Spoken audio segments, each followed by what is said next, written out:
Hello, everyone. Welcome back to the Pact of Mikes and Fire. It's been a while because it's been a while since we got any Game of Thrones content to talk about. Ryan, how are you doing? Brian, I'm doing fantastic.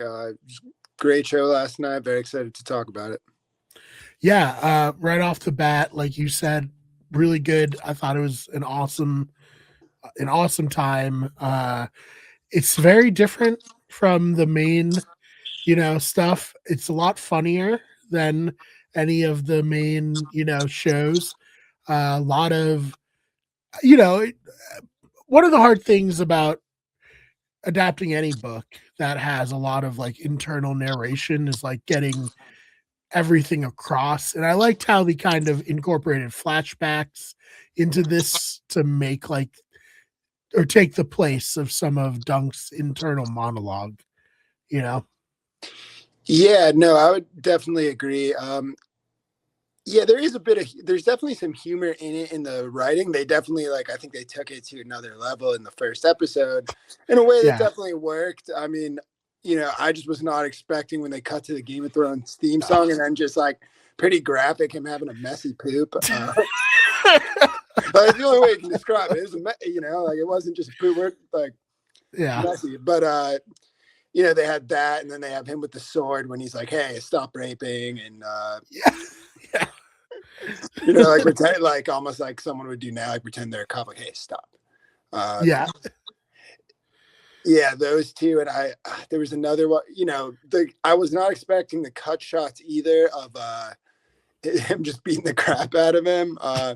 Right. That's just not. You don't really see those kind of quick flashbacks are not really part of the Game of Thrones No. canon, so it was very different. But then a lot of the show otherwise what did feel like a Game of Thrones show, so Yeah. they did do a pretty good job of that. They kind of went heavy on it first, but then the humor kind of changed as the episode grew, where it's at first it's just kind of the whimsical humor, and then later on in the episode when we get to talk about him in the laughing storm, it's kind of almost there's a little bit of that uncomfortable type of humor. Yeah, no, I thought the lead actor here was so good in this episode. Like he is really, it's maybe an overused thing to say, but really like from the pages to real life, he just seems like, Sir Duncan the Tall from the book in every way. Yeah, I would agree with you. And I mean, Game of Thrones has been good at doing this, where he doesn't even, well, he looks the part perfectly, Yes. except for the fact that I think Dunk's supposed to have brown hair. Oh Uh, yeah, yeah. yeah, dark brown hair, a little longer. That would be that'd be the only difference. But in terms of the build and kind of just the look of he just kind of has that everyman look. Mm. Looks like a cornfield quarterback. Yeah, yeah. If he had been born, on Earth 2,000 years later, he would have been, A tight top end, recruit. quite a tight end. Yeah. Yeah, quite a tight end. Yeah. Well, he is a rugby player in real life, so I think that Yeah, checks out. no, that makes perfect sense. Yeah, so he fits that bill really well, and I wonder, not to foreshadow anything. I feel like he looks a little bit like Brienne. Did you get that vibe? Yeah, Um, no, I definitely think so, and that, you know, that's been one of the theories and speculations, and just based on some of the stuff. I think like the big thing is, and not to spoil for anyone who hasn't mm, uh read these short stories, but there's a crest, a shield that Dunk has made, and then Brienne talks about seeing it in her family's, castle or whatever in one of her POV chapters, alluding to him being Brienne's ancestor, which is fun. and I believe too, isn't her family crest? Is it a shooting star? I don't know if hers is. I think she just sees it, but either way, very very interesting, and you know Sir Duncan the Tall is all about honor and Mhm. being the knight and what it means to be a knight, and that's a lot of Brienne's story as well. I was gonna say too, yeah, he definitely in that sense encapsulates Brienne's spirit. Also, you know, it doesn't come across in the shows maybe as much, but like in the books, like Brienne is a bit like stubborn, and right, you would never say necessarily slow witted, but she might be more like straightforward in thinking, right? She Yeah, that's I mean I definitely remember Jamie's inner monologue of calling her like an insolent sow and stuff, but which yeah, is obviously just offensive. But she like yeah, and as you saw, like that's kind of a thing with Dunk is he's very straightforward, kind of simplistic in his thinking, but also right is very honorable. And when he decides something's wrong, he's going to stand up and fight. yeah, Um, and stick to his guns, and that very much is like Brienne. yeah. No, so I'm just so happy that we're getting this series. I think it's going to be a big hit, and I think people are going to really, really like it. Um, Yeah, I agree. I guess so. We see Dunk. He's burying, um, Sir Arnold of Penny Tree, Sir Arlen Arlen, Penny Arlen. Tree. Yeah, Yeah. Um, very ambiguous as to whether or not he really got knighted, which I do like because it's ambiguous in the book as well I'm pretty as to sure he whether. did. I Yeah, think it's I pretty. lean to he didn't, I but think actually it pretty heavily implies looking back that he did not, where it yeah, even says because he basically goes over, do I continue to be a squire, find someone, do I just travel around, or do I become a knight? And that's what's kind of interesting and not very Brienne like, but it kind of I think also right if we're talking about he's gonna obviously to some degree climb himself up in some ways. A lot of times in these stories, even people that are very honorable have to do things that might not be 100% by the book. yeah, Um, and it's a great subversion where it's like, okay, this guy is like literally the most knight ever, and he's not even really a knight. yeah, 100%. Um, yeah, no, I definitely don't think he's knighted, but yeah, he very much feels like a knight. Like you even want to be like, no, come on, he's a knight. It's fine. Yeah, yeah, yeah, exactly. And like, a lot of that will come out more in this season, so we'll get to it there. More hints as to how he's probably not really a knight, but he's just going for it. Um, Well, I mean, he is. I would say he definitely becomes one. He's yeah, more or less. Yeah, I think you wear the Laughing Storm's crown like that, you got something going for you. yeah, that we'll get to that. That was a super interesting scene, but I really love the scale of this series where it's not going to be crazy large. It's all taking place in one particular area for this season. Mhm. And just like the vibes of the tourney are really great, just really felt like a Renaissance fair.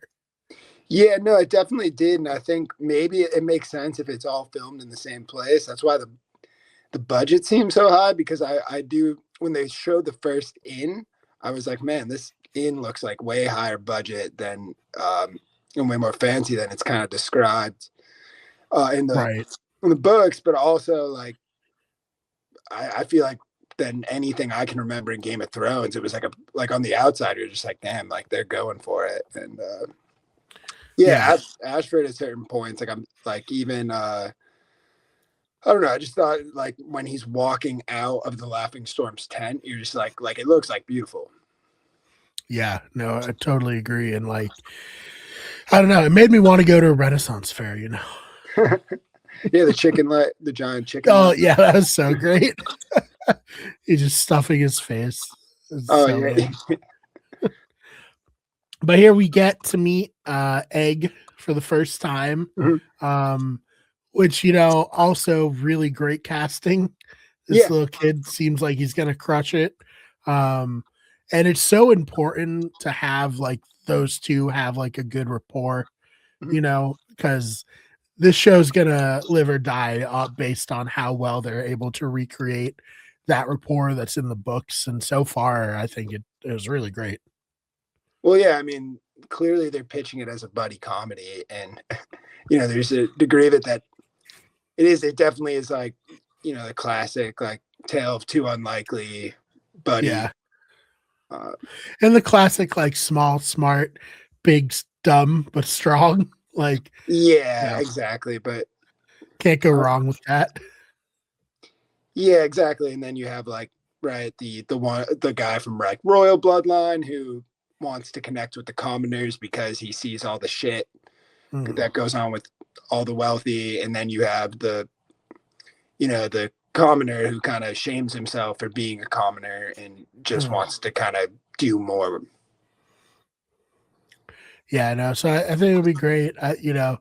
Their scenes, while they were few, they were, I think, really good, Yeah, both at the tavern in the stables and at the end of the episode when he comes back and sees that he's basically made his tent and everything. I thought that was fun. I really liked when he's like, I couldn't find your pavilion. He's like, yeah, yeah. I don't need a pavilion. And Egg's just like, all right, I don't know about that, but And that's sure. like that's actually verbatim from the text. Yes, Yeah.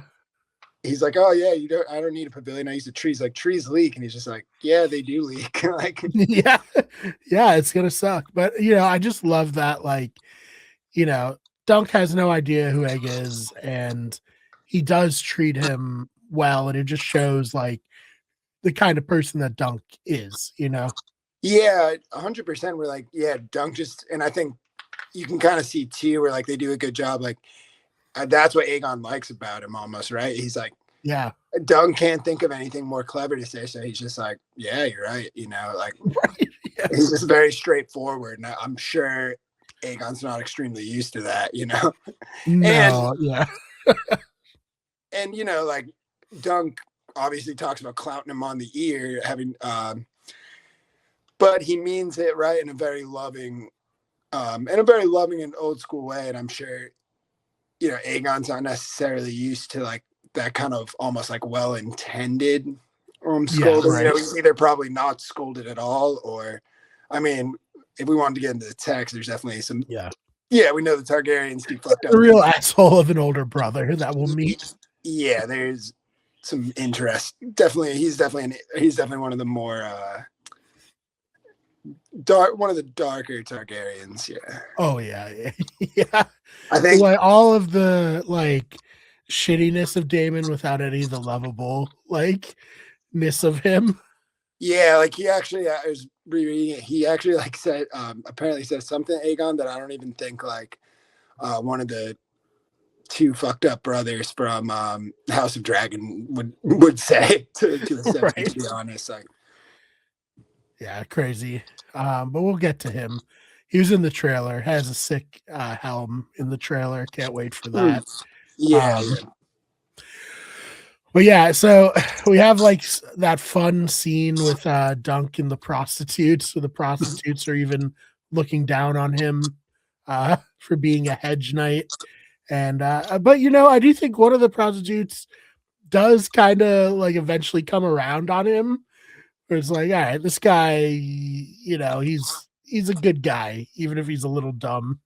In a hedge knight, he's well intended. yeah. It's kind of like one of those trips you see when like someone tries to kind of like condescendingly teach someone a lesson. She's like, oh, he's really not going to get it. To a degree where he's going to he's going to do whatever I say not to do. Yes. But right, that is also that is what's so endearing about Dunk is he just keeps on keeping on, Yeah. no matter what anyone says. He just continues to be a hedge knight, do his best to kind of fulfill that role and to stand up for what's right. I think so far, right, they've cast him very much so in that light, which I like. No, I like that a lot too. And that scene where he's like, okay, yeah, fine, make fun of me. I'm just trying to like, do something here, and that was kind of the shift for her where she was like, all right, maybe I'm being a little hard on this guy. Yeah, and they definitely encapsulate too, like his insecurity. Like that's definitely a thing. Is like, you know, given too, he's a teenager, right? Like Dunk is definitely Right. he's even though he doesn't seem so, he's definitely, again, that's like you had talked earlier about how they kind of fill in the spots for the internal monologue. Is like Dunk's actually, you know, he's somewhat self-aware, and he's very hard on himself about his deficits, especially being thicker than a castle wall. And Yeah. Will we get that spoken? I think maybe in a flashback we'll see Sir Allern say it. oh, 100%. Yeah. Yeah. I did like the flashbacks and kind of showing, you know, just Hester Harlan's probably just this like very like rough around the edges, but well-meaning, like Yeah.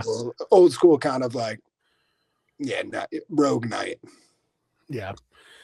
No, I think it's great. I really loved the scene where he finally does get to talk to the Dondarian character, and he's like, "Oh, you remember like we served for your father, Sir Allen got shot, and then it like cut to him like getting the arrow taken out of Yeah, him." that I was not expecting. No, That whole scene was a complete pivot from the books, where for any text readers out there, people interested in the books, yeah, the whole thing with the prostitutes is not in there at all. Actually, he ends up just going to Dondarian's tent, and Dondarian's at that point presents a pretty like just straightforward lord. yeah, Um, and he just has a pretty direct conversation with him. I was actually surprised they didn't include Dunk as a last plea. Tells the story about how the Dondarians get their purple lightning bolt, which is that um, a messenger that's supposed to go to the Baratheons gets his horse killed by two Dornishmen, and looks like he's about to die, but instead it's reported that a purple lightning bolt strikes these two Dornishmen, and he brings the message to the Baratheons, and the messenger becomes the first Dondarrion. And then that's cool. yeah, but I was like, it was like teed up perfectly where like Dondarrion like pauses for a second, like it's significant, and he goes, "My father tells every pot boy and like stable boy has heard that story from my father. Right. Get the hell out of here." Like really like pauses for a second. He's just like, "You really had the audacity to try that to prove to me you're a fucking knight?" Like everyone knows Yeah. that No. story. I was really surprised. It just seemed like with the tone and stuff that would have been perfect. But again, I think, and we talked about this a bit before, I think they wanted to like really emphasize on the debauchery of some of the lordlings from the jump, to just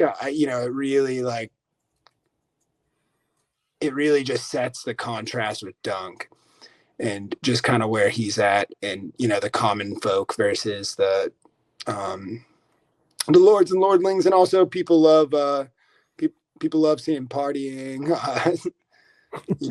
sex, romance, all that stuff. Right. Yeah. So speaking of one of the bad lordlings, Stefan Fossaway, uh real prick.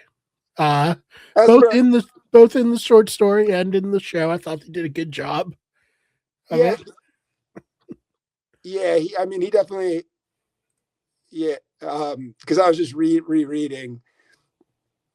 He's not as bad as he appears from what I In the show.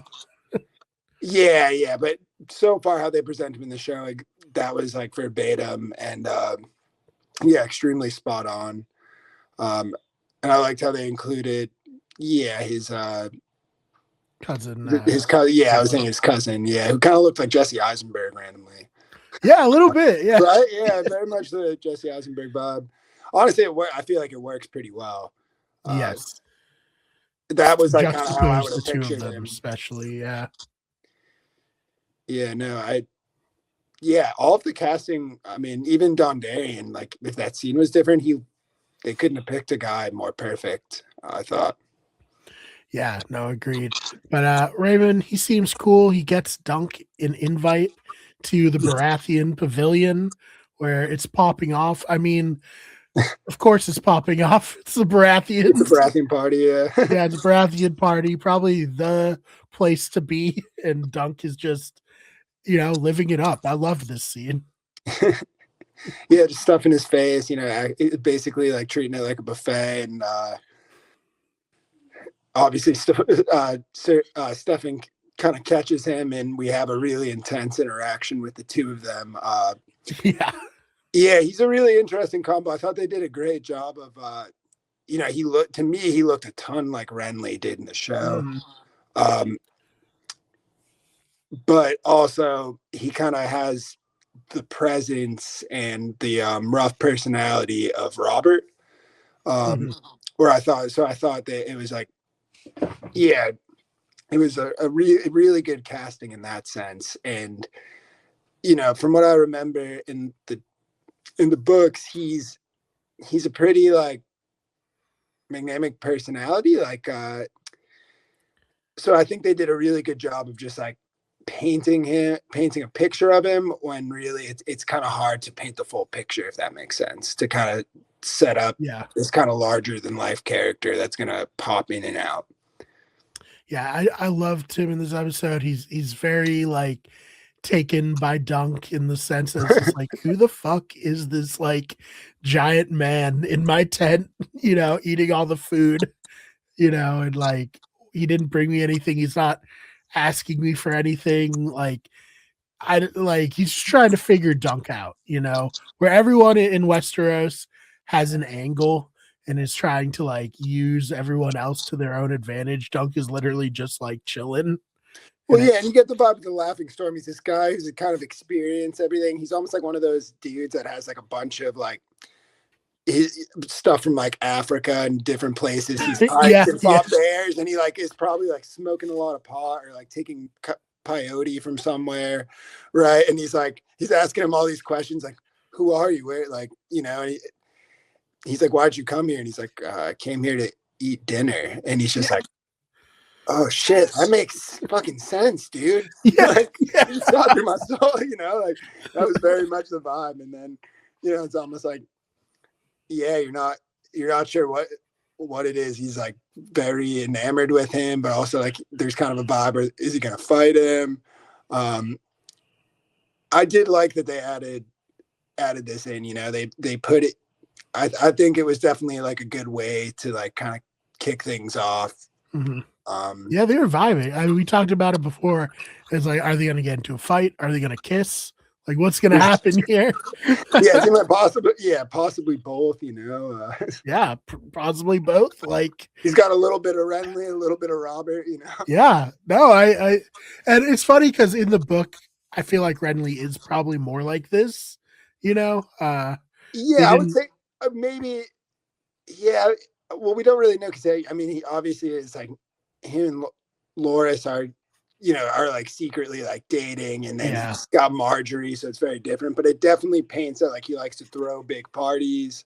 Oh I yeah. believe he's definitely like a fun guy. To have at your cocktail hour, all of that stuff. But he's a bit frivolous, and you get a little bit of that vibe with the Laughing Storm, right? He seems like more decadent than Robert would, for instance, where I think Robert really just cares. He just wants some wenches and like enough ale Wine. to kill Yeah. like 16 boars. Oh man, but yeah, no, I loved all their scenes together. I thought it was so fun. Definitely a highlight of the episode. It is new, it's not from the book, which was cool. Like I Yeah, do think that there is room to add stuff if it, adds more to the story. yeah, that's exactly what I meant by like, it was a cool addition. It was kind of necessary in the sense of like, it kind of like, just sets the stage for kind of like this world he's going into, and basically the fact that, yeah, he might be kind of fucked, but and, um yeah, I thought it was well done up until then, besides with the exception of Dondarrion and the prostitutes, at the beginning they stayed very true, I thought, to the text. Mhm. Like you could say some of the characters were just looked a little different at most. But yeah, no, I was very impressed with that scene, and I also liked how they had with the dancing. They kind of showed, like when Dunk's like pushed to it, he's very reluctant to kind of like put himself out there. And I think that kind of is at first as a knight as well, but he's quick on his feet, and he's also obviously got like strength that he just doesn't really know he even has. Yeah. Yeah, and I definitely think like he was testing him. Like, is this guy gonna just bow down to me because I'm a lord, or is he gonna act like is he gonna let me stomp on his feet and just take it like a bitch, or is he gonna do something about it? And that's And the another fact that great. he did something, I think it was like, oh, I respect this guy. Yeah, yeah, 100%. um I feel like I don't know, there's definitely a movie reference there where it's like, damn it, I respect the hell out of this guy. That's Yes. like, but yeah, I think that's also like they did that well with Dunk, where it's almost like he knows the rules of etiquette and he means to follow them, but he just can't really help it. He's just very straightforward. He's he doesn't he doesn't always treat like lords and ladies, like he doesn't treat lords and knights always like they're lords and knights, and he will cross boundaries to Yes. Yeah. when he's pushed at his peril. And I think, and that's, but just kind of like with the Laughing Storm, that's actually like what makes him such like an endearing presence, I think, to a lot of the characters. Even, I think Aegon sees that from the jump. Given he Mhm. doesn't know he's Aegon, but he likes the very straightforward way he talks to him. Yep. No, agreed. And yeah, I mean, we talked a little bit about that last scene, but again, I loved it. I love that he just came by himself. His fucking, Mhm. he just like came there and set up camp, made himself at home, and it was basically like, "I'll be your squire. Like, I can do this." No, 100%. I think I told you to prep for this. I reread actually some of the I found graphic novel versions of Right. these two books, which were really cool. If you hadn't heard of them, I definitely recommend you check them out. I'm having fun, rereading that way. But like even the way it was overseen by George R. R. Martin, I believe, and scene for scene, it captured it like as perfectly as you could hope for. Like that's exactly the scene. Like there's actually literally like a little like uh picture of Aegon when he first sees him at the camp, and it's like spot on. Yep. And yeah, I loved the shooting star and being like, oh, like it's supposed to be luck for everyone who sees it, and everyone else has tents. And it took like Dunk a minute Yeah, to like understand what he was getting at, but then he does, and then he has like a smile. I yeah, thought that was a great way to end the yeah. episode. Aegon has this like very loving smile where he kind of like knows, but I think that he feels safe with Dunk, right? Because there's not all this like clever scheming, and Oh he yeah, yeah, this is something new for him. That's what like I think pulls him to want to squire for Dunk so much. Even, and well, like not to skip ahead, but it's not just because he wants to squire. I think there's definitely those qualities that Dunk has are what kind of gravitates him towards him. no, totally agree. So yeah, I'm loving this so far. I can't wait to talk about it each week with you. Yeah. Anything that we didn't get to touch on that you wanted to?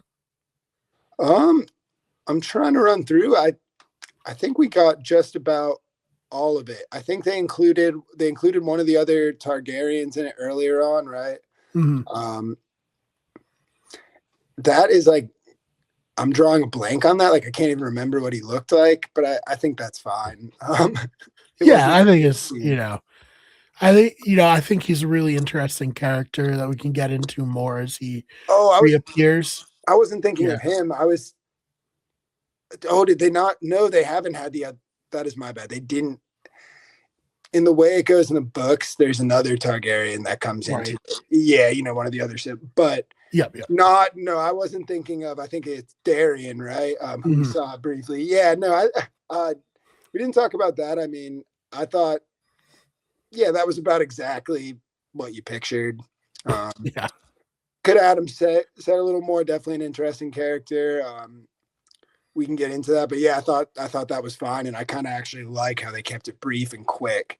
They just I kind of. do wish that the at least had him say the line of like, "I dreamed of you with a dragon on top of you." You know, Well, like does he say? I thought he says, "I dreamed of you." I Yeah, dreamed of you, and then stay he the just fuck says, away "Stay from me. away from me." He Yeah. doesn't. He doesn't say. I believe the first time he doesn't say anything about a dragon. Oh, okay. All right. It's That's my bad. after Yeah. it's later on he mentions the dragon omens and stuff. At first it's that, but then I think Dunk orders food and he says something about like how he was trying to get like a prostitute and then he passed that. Right. And then he like his food, like, Dunk's like, and it captures the character is where like Dunk's getting his food and like Darian, like, he's not sure if he's like, oh, food, I probably need that, but like my body's so fucked up, I don't know if I can take that in. Like, Yeah. Oh man. Like I said, interesting character that we'll get to learn for more sure. about this season. Yeah, So absolutely. yeah, anything you want to promote, shout out, anything like that before we get on out of here? Nothing at the moment, Brian. All right. As for me, of course, this is Better Radio. Check out all of our podcasts.